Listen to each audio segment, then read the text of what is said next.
Assalamualaikum warahmatullahi wabarakatuh. Saya akan menjelaskan pertemuan ke-8 tentang pasar monopolistik. Tujuan pembelajarannya: 1. Mendeskripsikan pengertian pasar monopolistik. 2. Mendeskripsikan ciri-ciri pasar monopolistik. Ketiga, mendeskripsikan diferensiasi produk. Keempat, mendeskripsikan promosi penjualan melalui iklan. Kelima, mendeskripsikan pengaruh iklan dan gaya produk dalam pasar monopolistik. Keenam, mendeskripsikan kelebihan dan kekurangan pasar monopolistik. Dan untuk selanjutnya, uraian materi. 1. Untuk pengertian pasar monopolistik.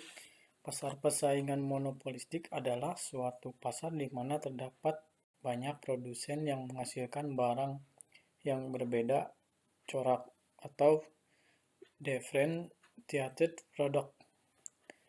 Penjual pada pasar monopolistik tidak terbatas, namun setiap produk yang dihasilkan pasti memiliki karakter tersendiri yang membedakan dengan produk yang lain. Contohnya, sampo, pasta gigi, dan lain-lain.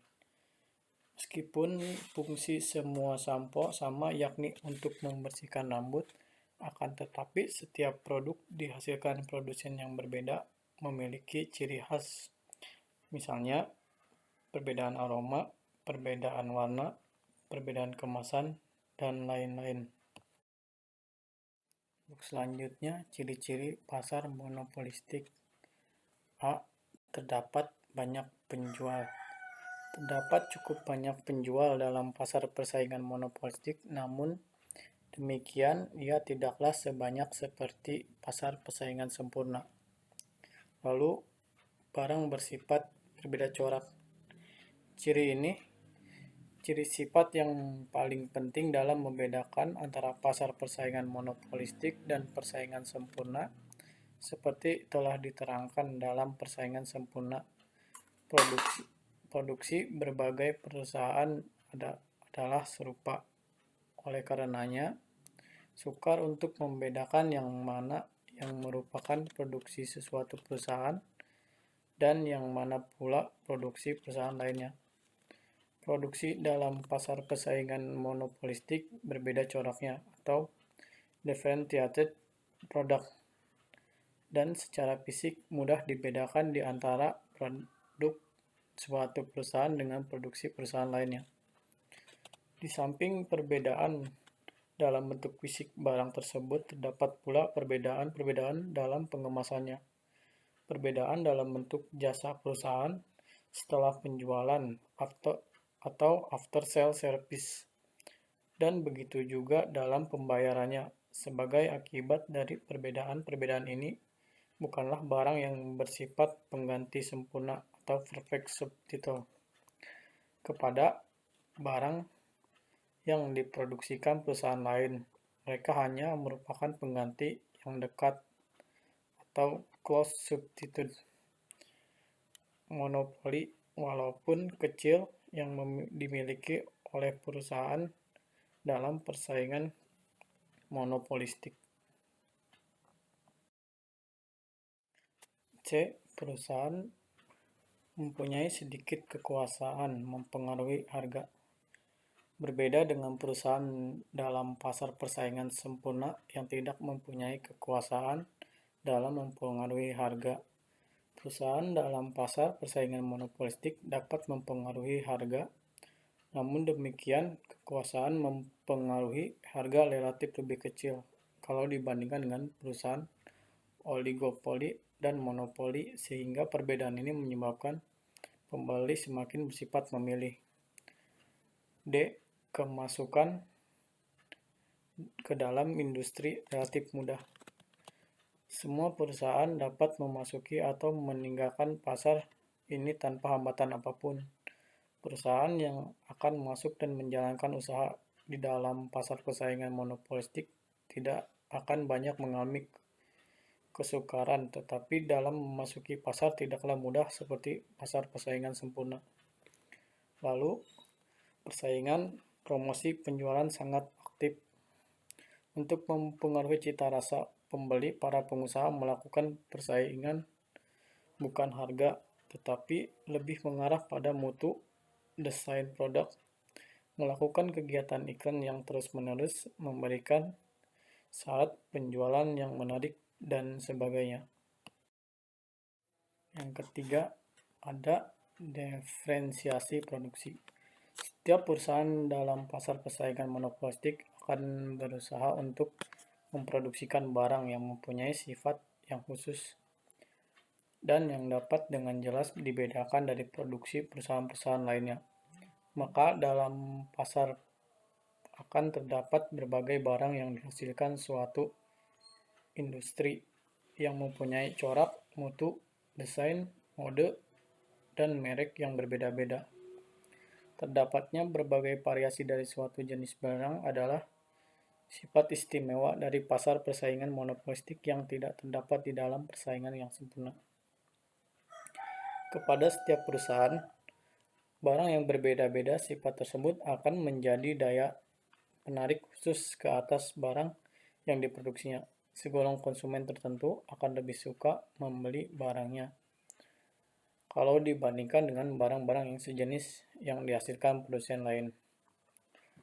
Kepada para konsumen, barang yang sejenis tetapi berbeda corak tersebut menimbulkan suatu keuntungan pula, yaitu pilihan mereka untuk membeli suatu barang menjadi beraneka ragam. Ini memungkinkan mereka memilih barang yang benar-benar sesuai dengan keinginannya. Untuk selanjutnya, promosi penjualan melalui iklan. Di dalam perusahaan modern, kegiatan mempersiapkan dan membuat iklan adalah suatu bagian penting dari usaha memasarkan hasil produksinya. Perusahaan melakukan kegiatan pengiklanan untuk mencapai salah satu atau gabungan dari 3 tujuan yang dinyatakan di bawah ini. Pertama, untuk memberikan informasi mengenai produk. Yang kedua, menekankan kualitas suatu produk secara persuasif. Ketiga, untuk memelihara hubungan baik dengan para konsumen. Yang kelima, ada pengaruh iklan dan biaya produksi dalam pasar persaingan monopolistik. Iklan dapat menaikkan ataupun menurunkan biaya produksi per unit yang tergantung dari perubahan permintaan yang terjadi sebagai akibat kegiatan pengiklanan yang dilancarkan. Apabila permintaan menjadi sangat bertambah elastis, maka besar kemungkinan biaya produksi per unit akan menjadi lebih rendah. Namun kemungkinan lain dapat berlaku bahwa pada umumnya iklan menyebabkan kenaikan biaya produksi. Perbedaan pendapat ini dapat diterangkan menggunakan gambar berikut. Bisa dilihat dari gambar kurva pengaruh iklan ke atas biaya produksi, harga, dan tingkat produksi. Untuk keterangannya, AC sama dengan biaya rata-rata jangka panjang dari suatu perusahaan monopolistik sebelum dilakukan kegiatan pengiklanan. D1, permintaan ke atas barang yang diproduksi oleh perusahaan. A, keseimbangan jangka panjang yang dicapai perusahaan monopolistik. Lalu ada P1 adalah harga pasar. Q1 adalah jumlah barang yang akan diproduksi perusahaan monopolistik. Apabila perusahaan mengiklankan, biaya produksi akan menjadi tinggi dan ini mencerminkan oleh kenaikan kurva biaya rata-rata dari AC menjadi AC1. Pada waktu yang sama, usaha mempromosikan penjualan melalui iklan tersebut menyebabkan permintaan ke atas produksi perusahaan bertambah apabila permintaan tersebut bertambah dari D1 ke D2. Untuk keseimbangan jangka panjang yang sekarang adalah ditunjukkan oleh B. Dengan demikian telah menyebabkan jumlah barang yang dijual bertambah dari Q1 ke Q2, akan tetapi iklan tersebut menaikkan harga dari P1 menjadi P2.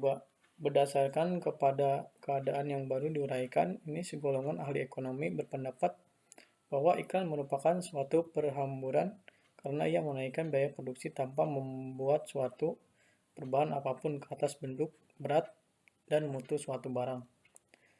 Lalu, segolong ahli ekonomi tidak sependapat dengan kesimpulan di atas, dan sebaliknya berpendapat bahwa iklan adalah sangat berguna karena akan menurunkan biaya produksi per unit. Promosi penjualan melalui iklan menurut mereka akan menyebabkan permintaan berubah dari D1 menjadi D3.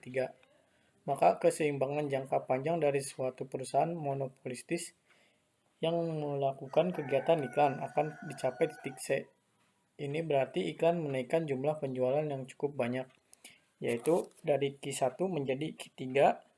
Pertambahan penjualan yang banyak ini menyebabkan biaya produksi per unit semakin rendah dan memungkinkan perusahaan menjual barang pada harga yang lebih rendah dari pada waktu belum ada iklan P1, yaitu harga penjualan yang sekarang adalah P3. A. Kebaikan pandangan yang mendukung pengiklanan. Pengiklanan membantu konsumen membuat keputusan lebih baik di dalam menentukan jenis produk.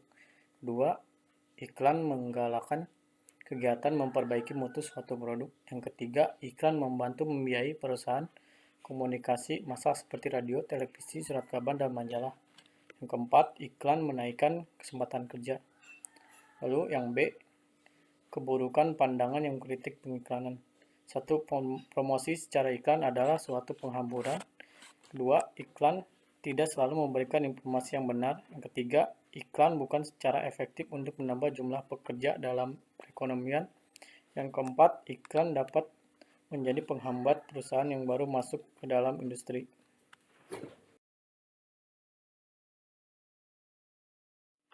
Dari pernyataan di atas, dapat dilihat penilaian tentang kebaikan dan keburukan iklan, atau sampai di mana iklan memberikan sumbangan kepada masyarakat. Dengan demikian, untuk menghindari keburukan iklan, diperlukan memaksimumkan efek positif dari pengiklanan, diantaranya melalui 1. Iklan harus memberikan keterangan yang benar dan jujur mengenai produk yang dipromosikan. 2. Diperlukan untuk membuat peraturan yang menyetujui mengawasi perusahaan dalam membuat iklan. Kegiatan pengiklanan harus diatur sedemikian rupa sehingga tidak menjadi penghambat bagi perusahaan yang baru masuk ke dalam pasar tersebut. Keenam, kelebihan dan kelemahan pasar monopolistik. Adapun kelebihan dan kelemahan dari pasar monopolistik adalah sebagai berikut. Untuk kelebihannya, banyaknya produsen di pasar memberikan keuntungan bagi konsumen untuk dapat memilih produk yang terbaik baginya. Lalu, kebebasan keluar masuk bagi produsen mendorong produsen untuk selalu melakukan inovasi dalam menghasilkan produk. Selanjutnya, diferensiasi produk mendorong konsumen untuk selektif dalam menentukan produk yang akan dibelinya, dapat membuat konsumen loyal terhadap produk yang dipilihnya. Selanjutnya, pasar ini relatif mudah dijumpai oleh konsumen karena sebagian besar kebutuhan sehari-hari tersedia di dalam pasar monopolistik. Kelemahannya, pasar monopolistik memiliki tingkat persaingan yang tinggi baik dari segi harga, kualitas, maupun pelayanan, sehingga produsen yang tidak memiliki modal pengalaman yang cukup cepat keluar dari pasar. Lalu dibutuhkan modal yang besar untuk memasukkan ke dalam monopolistik karena permainan pasar di dalam memiliki skala ekonomis yang cukup tinggi. Pasar ini mendorong produsen untuk selalu berinovasi sehingga akan meningkatkan biaya produksi yang berimbas pada produk yang dibayar oleh konsumen. Sekian penjelasan dari saya tentang pasar monopolistik. Kurang lebihnya mohon maaf. Assalamualaikum warahmatullahi wabarakatuh.